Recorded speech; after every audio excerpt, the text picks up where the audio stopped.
ძალიან ბევრი შეტყობინება მიმიღია, რომ დღემდე არსებობს ოჯახები, სადაც გოგონას გადაწყვეტილების გამო, პირადი გადაწყვეტილების გამო ოჯახი იმდენად ისტრესება და ოჯახი იმდენად თავის სირცხვილად აღიქვავს, თავის რაღაცნაირად გარეთ ვერ გადიან, იმიტომ რომ სხვები რა სიტყვიან მომენტი აქვს, რომ ამ გოგონას და ამ იდეაში მთავარ როლში ვინც არის, იმას საერთოდ უკან წავენ და მთავარ როლში იჩნდებიან ან მშობლები, ან ძმა, ან და არ აქვს მნიშვნელობა, ვინც არის აი ამის წინააღმდეგი. არა და ეს სანამ არ გაივლის ეს ადამიანი აი ამ თავის ეტაპებს, ხო?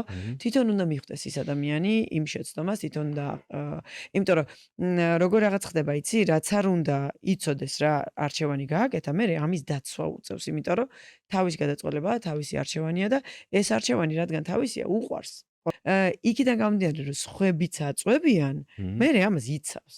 არა და იცის, რომ შეიძლება მართლა უკაცრავა და ქაქიჭამა. ხო?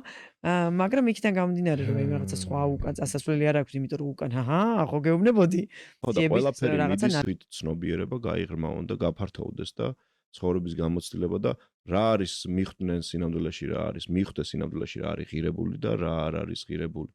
და აი ჩემთვის აბსოლუტურად რაც ღირებული იყო მაშინ აბსოლუტურად არანაირი არარელევანტური არის დღეს. და აბსოლუტურად სხვა რამეები არის ღირებული.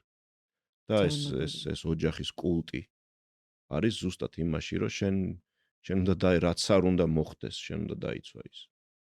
შენი ოჯახი. პირველი არის ოჯახში ურთიერთობები. და მეც ჩემ ლილისთან აბსოლუტურად ესეთი მიდგომა მექნება, რომ რაც არ უნდა მოირჩიოს, რაც არ უნდა გააკეთოს, მე მას უკან დაუდგე.